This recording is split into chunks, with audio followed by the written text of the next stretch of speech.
എന്താണ് തമിഴ്നാട്ടിൽ ഇപ്പോൾ ശരിക്കും സംഭവിക്കുന്നത്? അവിടെ ഭരണമാറ്റത്തിന് വല്ല സാധ്യതയും തോന്നുന്നുണ്ടോ? കേരളത്തിലെ പോലെ 10 വർഷം ഭരണം പൂർത്തിയാക്കിയാണ് DMK മുന്നണി തമിഴ്നാട്ടിൽ തെരഞ്ഞെടുപ്പിനെ ഇപ്പോൾ നേരിടുന്നത്.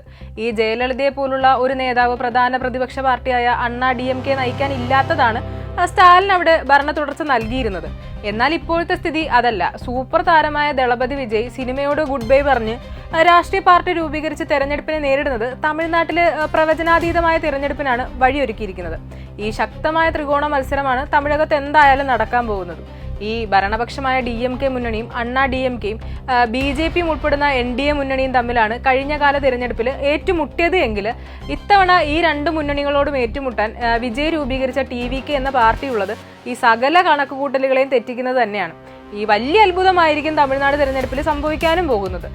DMK മുന്നണിയുടെയും അണ്ണാ DMK മുന്നണിയുടെയും വോട്ട് ബാങ്കുകൾ TVK ചോർത്തുമെന്നത് എന്തായാലും ഒരു തർക്കമില്ലാത്ത കാര്യം തന്നെയാണല്ലോ. ഏതളവിൽ ചോർത്തും എന്നതാണ് ഇനി നമ്മൾ കണ്ടറിയേണ്ടത്. ആർക്കും ഭൂരിപക്ഷമില്ലാത്ത ഒരവസ്ഥ ഇത്തവണ തമിഴ്നാട്ടിൽ ഉണ്ടാകുമെന്നും കിങ് മേക്കറായിട്ട് വിജയ് വരുമെന്നുമാണ് പല രാഷ്ട്രീയ നിരീക്ഷകരും ചൂണ്ടിക്കാണിക്കുന്നത്. എനിക്ക് തോന്നുന്നത് അതിലും ഇത് ഒരു വിജയൻ ദളപതിയുടെ പാർട്ടിക്ക് ഉണ്ടാകുമെന്ന് തന്നെയാണ്. അല്ല, എനിക്ക് പറഞ്ഞത് എനിക്ക് മനസ്സിലായില്ല. വിജയ് തമിഴ്നാട് മുഖ്യമന്ത്രി ആകുമെന്നാണോ പറഞ്ഞു വരുന്നത്? അഭിരാമി, നമുക്ക് അങ്ങനെ വേണമെങ്കിലും കരുതാം. കാരണം കേരളത്തെ പോലെ രാഷ്ട്രീയ പ്രബുദ്ധത ഉള്ള നാടൊന്നും അല്ലല്ലോ ഈ പറയുന്ന തമിഴ്നാട്. അവിടെ രാഷ്ട്രീയ ബോധത്തെക്കാൾ സിനിമാ ബോധമാണ് ജനമനസ്സുകളെ സ്വാധീനിക്കുന്നതും. അതുകൊണ്ട് തന്നെയാണല്ലോ ഈ MGRനും ജയലളിതയ്ക്കുമെല്ലാം അവിടെ മുഖ്യമന്ത്രിമാരാവാനും സാധിച്ചിരുന്നത്. സ്വന്തം പാർട്ടി രൂപീകരിച്ച് സൂപ്പർ താരമായിരുന്ന MG രാമചന്ദ്രന് തമിഴ്നാട് ഭരണം പിടിക്കാൻ പറ്റിയെങ്കിൽ ഇന്ന് തമിഴകത്തെ നമ്പർ 1 താരമായി നിൽക്കുന്ന ദളപതിയുടെ പാർട്ടിക്കും തമിഴ്നാട് ഭരണം പിടിക്കാൻ കഴിയുമെന്ന് തന്നെയാണ് ഞാനും കരുതുന്നത്. ഈ തമിഴകത്തെ താരാരാധന TVKക്ക് നേട്ടമായി മാറിയാൽ DMKയുടെയും അണ്ണാ DMKയുടെയും വോട്ട് ബാങ്കാണ് എന്തായാലും ശിഥിലമാകാൻ പോകുന്നത്. ഈ രണ്ട് പാർട്ടികളുടെയും നിലനിൽപ്പിന് തന്നെ വലിയൊരു ഭീഷണിയായാണ് TVK മാറാൻ പോകുന്നതും.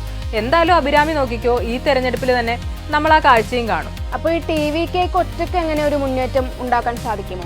ഈ MGRനും ജയലളിതയ്ക്ക് സാധിച്ചതും ഒറ്റയ്ക്ക് തന്നെയാണല്ലോ. ഈ 234 സീറ്റുകളിലും താനാണ് മത്സരിക്കുന്നത് എന്ന് പറഞ്ഞാണ് വിജയ് എന്തായാലും വോട്ട് തേടുന്നത്. അതായത് TVK സ്ഥാനാർത്ഥികൾ ആരായാലും അവർക്ക് ചെയ്യുന്ന വോട്ടുകൾ തനിക്ക് ചെയ്യുന്നതിന് തുല്യമാണ് എന്നാണ് വിജയ് പറയുന്നതും. ഇത് അദ്ദേഹത്തിന്റെ ആരാധകരെ കൂടുതൽ ആവേശത്തിലാക്കിയിട്ടുമുണ്ട്.